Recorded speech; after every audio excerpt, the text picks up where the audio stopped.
So how do our money scripts shape our daily habits? So these scripts act like invisible filters. They determine how you feel about money, what you expect to happen with it, and how you behave around it. And this is all without conscious awareness. So these are things you're just stepping through every day and not really thinking about.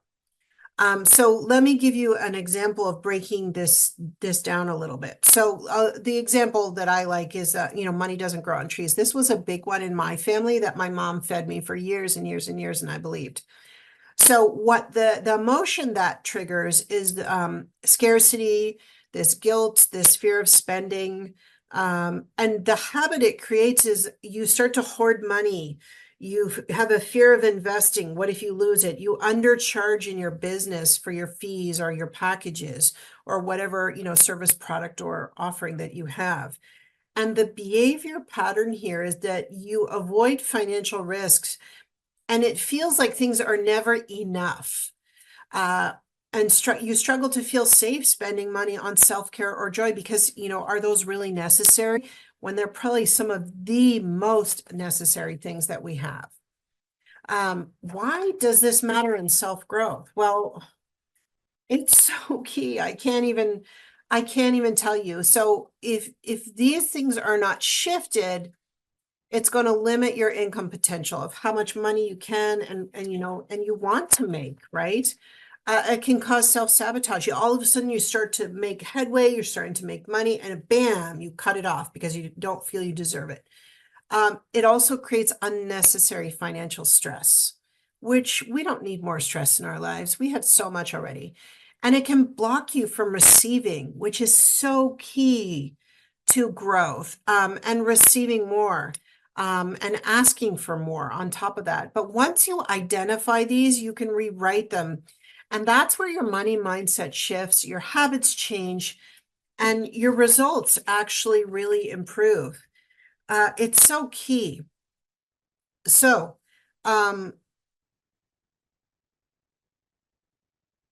strategies on reprogramming unconscious beliefs. There are tools that we can use to, so the strategies that I use are things like clearings, having the differences between your wants and needs, knowing what habits are serving you that are old habits that are serving you, aren't serving you, and what kind of new habits you're creating. Like all of these things are around clarity, like I said, control, and empowering yourself to step into a new way of being around your money script. Rewrite the script, right? And we're gonna cover that, I believe, in module 2, is how to rewrite those money scripts. And giving you tools to identify and rewrite those negative scripts to empowering ones. And the last piece I would say would be building self-awareness around financial triggers. When someone would say to me, okay, well, that's going to cost $1,500 and that is way out of my norm of spending. And so right away, my mind, I'm not like this, but when I was younger, I used to be like, oh, that's a lot of money. I can't afford that. Right away, the I can't afford it comes in. And so therefore we shut it down and then it's never going to happen. And that's a financial trigger, right? My triggers work the opposite way. I'm like, that's 50K, but yeah, look at all the things I'm going to get out of that. It's going to be so worthwhile. I'll be so much far ahead. So the shift in how we look at that so that it becomes that you have more self-awareness around it and financial belief about it's going to work for you instead of shutting it down saying, oh, this isn't worth it for me, is super key. Self-awareness can be the key to shifting everything very quickly. All right, what's our action plan for this module? I love our action plan because there's a lot to do here. So first of all, I want you to create a list of aha moments that you've had when we were talking about beliefs, about your current beliefs. So I want you to write a list of aha moments that you have about your current beliefs. Your current beliefs. And the next thing I want you to do is write, what is your earliest memory about money?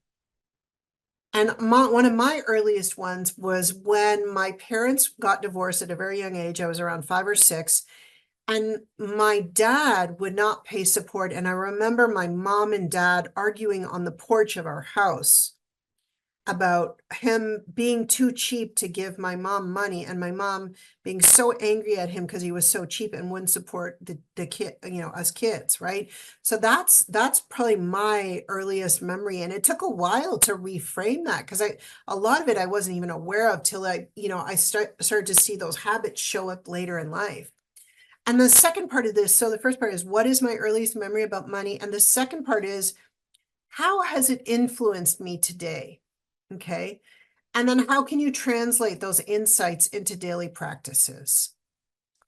And then what I want you to do to kind of bring it all together is set short-term goals for awareness-driven improvement. So take it baby steps at a time. What can I shift that I can shift on a small scale that will provide real results if I do it every day?